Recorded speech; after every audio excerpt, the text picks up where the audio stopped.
Hello, my name is Paul Helland. I'm an anesthesiology resident here at UCLA in California. I wanted to put together a short video on a methodology for pre-oping as well as presenting an anesthesia patient. We'll be utilizing a little rounding sheet that we'll go over in detail in order to do so, and it will function both as a way to keep yourself organized as you're extracting information during pre-op, as well as presenting a case to an attending anesthesiologist. The video is intended for medical students and sub-Is rotating with us, and I hope that by utilizing this you can look like rock stars and match whatever program you'd like.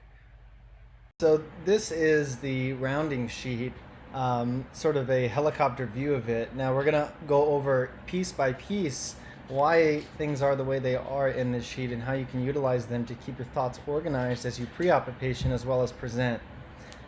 Full credit goes to the former residents that started a copy of this sheet at UCLA, and I have since made some modifications and kind of blew it up from a half sheet to a full sheet because I like the extra space to write.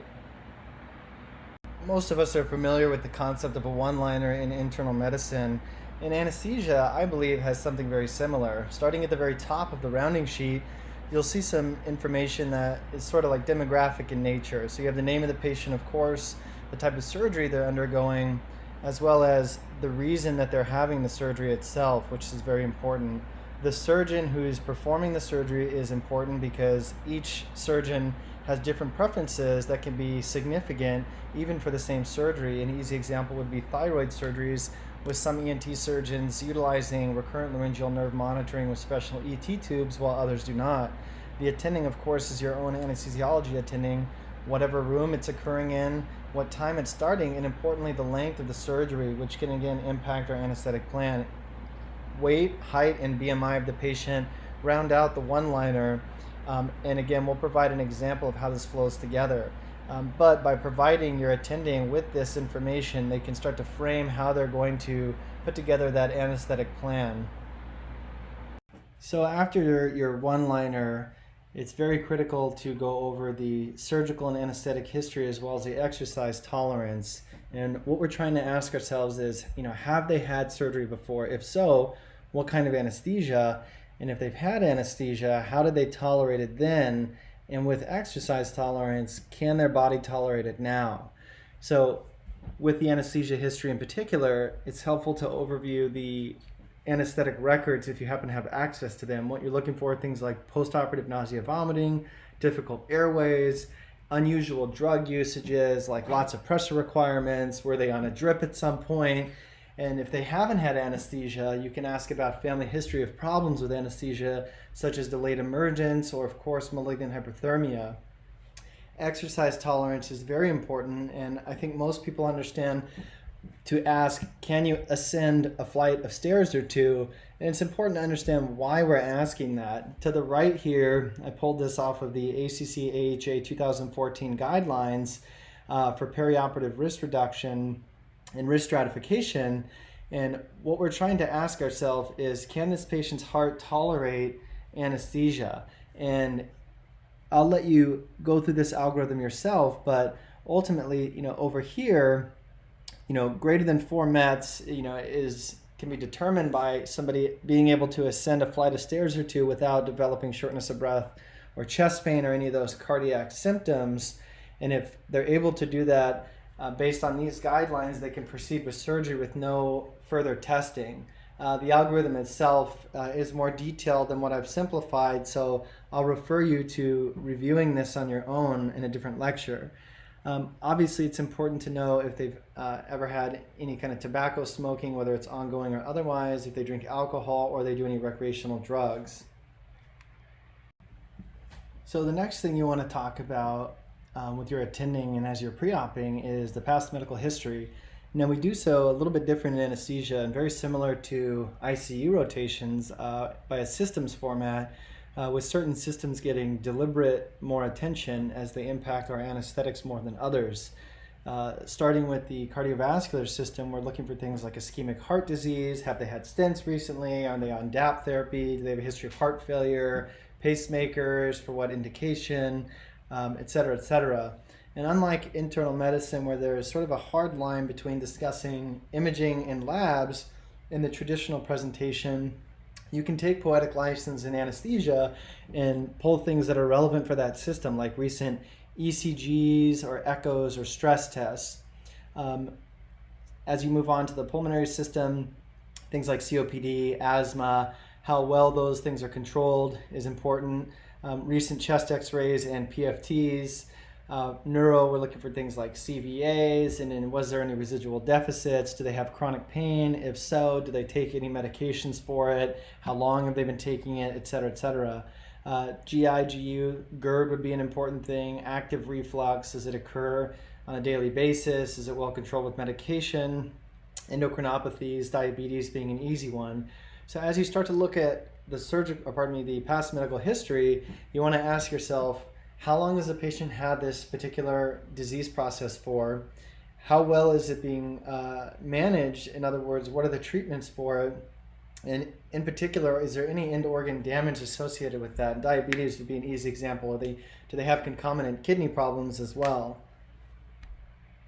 So after you discuss the past medical history, you'll go over to the medications and allergies section of your pre-op sheet.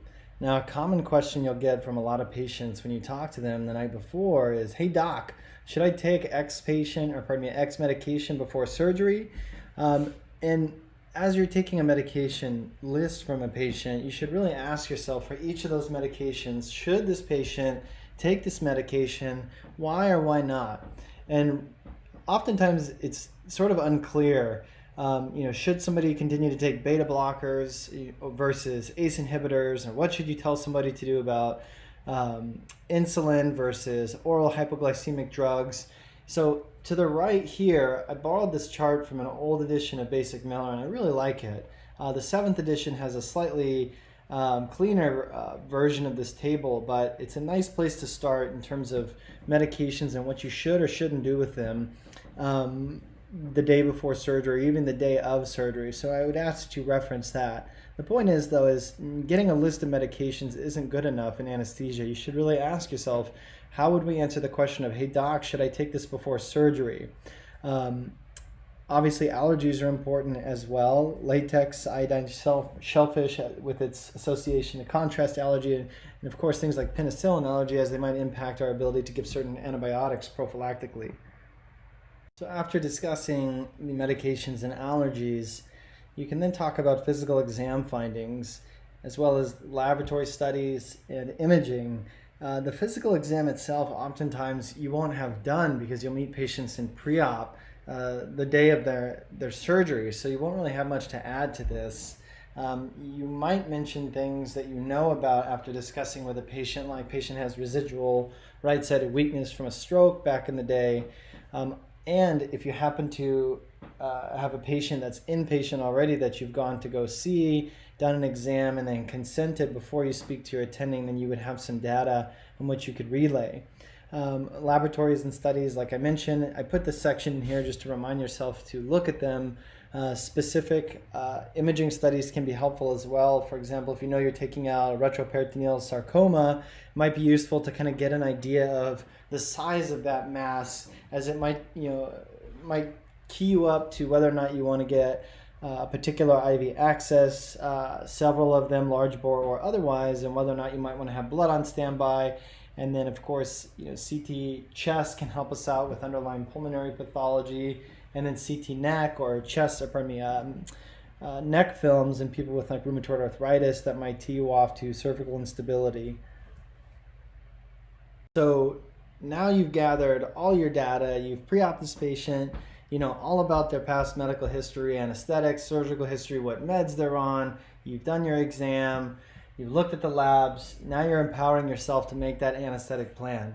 Very similar to an assessment and plan for an internal medicine presentation, I like to bring this home with a nice closing sentence. And I usually say something along the lines of, with all that said, the anesthetic plan that I propose for this 63-year-old with the aforementioned comorbidities, ASA class, whatever, is as follows. And starting with the general plan here, you can think about general anesthesia or spinal or epidural or some combination thereof versus MAC or just regional by itself or a beer block. And then it's always a good idea to think about the anesthetic plan in terms of pre-op, intra-op, and post-op. It's a nice way to kind of work your way through each of these elements to make sure when you're first starting that you don't miss anything. Does this patient need pre-med anxiolysis? Did they strike you as anxious when you first spoke to them? Or are they a billion years old and you're concerned that if you give them Versed, they're going to get all wacky post-operatively? Do they need any other prophylactic medications if they have a history of PONV or severe GERD, perhaps a scope patch? Are they on chronic steroids, and do they need a stress dose steroid? What kind of access are you going to think about obtaining in this patient? Is this an easy surgery? You're going to have access to both arms, so you can always put another line in intraoperatively, or the arm's going to be tucked, and you need to have maybe a second IV because it's a long case, such as a robotic prostatectomy. Monitors wise, standard monitors versus A-line versus train of 4. Are you going to be utilizing regional? What is your induction agents going to be? What kind of airway are you going to obtain? What do you intend to use for maintenance? Gas versus TIVA? Are there particular concerns about fluids? Do you anticipate utilizing any blood products? And what is your emergence plan going to be? Is it going to be deep for a particular reason or awake? And then post-operatively, what are you going to do about their pain? Do you anticipate this being a painful surgery? Or did you already plan for that ahead by obtaining an epidural with, say, the pain team, and now you only need a small amount of this? And then IV Tylenol has become quite popular as well. Zofran, I have an attending that said it's so cheap that it's almost a crime not to give, obviously in the absence of a contraindication to it, like a QT problem. And then ultimately, what is their disposition? I think that just nailing this could make you look like a rock star sub-I or medical student for that matter. And if you want to take it one step further, you want to ask yourself, since anesthesia is crisis management in essence, what can go wrong with this particular surgery? And then how am I going to recognize it? And then what am I going to do about it? And if you can recognize and think like that, I think you'll ascend to the top of your class as a sub-I, and you'll have programs begging to take you. Okay, so I put together this fake patient just to give you an idea about how all of this kind of comes together. So a presentation for this might go something like this. Paul Helland is a 31-year-old male. He's got a past medical history of exercise-induced asthma, well-controlled hypertension, who's coming in for a lap chole, the reason of acute cholecystitis. This is with Dr. Silly, the surgeon, and Dr. Smelly is the anesthesiology attending. He'll be in room 2 at 0730 for 120 minutes. He's a 90 kilo, 6'4", 28 BMI male. This is not his first rodeo with anesthesia. He's had back surgery twice. He hasn't had any problems with anesthesia, with PONV or delayed emergence or otherwise. He lifts weights several times a week. He has excellent exercise tolerance without elicitation of cardio symptoms. He doesn't smoke, doesn't drink, doesn't use hard drugs. From a past medical history standpoint, as I mentioned, well-controlled hypertension on lisinopril. Normal sinus rhythm on the most recent ECG from the 29th, no echo, no stress. From a pulmonary standpoint, as I mentioned, he has exercise-induced asthma. He has not needed to go to the emergency department. He has not been intubated for this. He has no other triggers to mention, and he uses his rescue inhaler maybe once a month. No neurologic symptoms to know, or neurologic problems to note, no endocrinopathies, and he has GERD when he eats pizza. His medications, he takes lisinopril, and as I mentioned, albuterol. He has an allergy to homework. Exam, I have not done. I'll meet him in the pre-op area tomorrow. I looked at all of his labs. All of them are normal.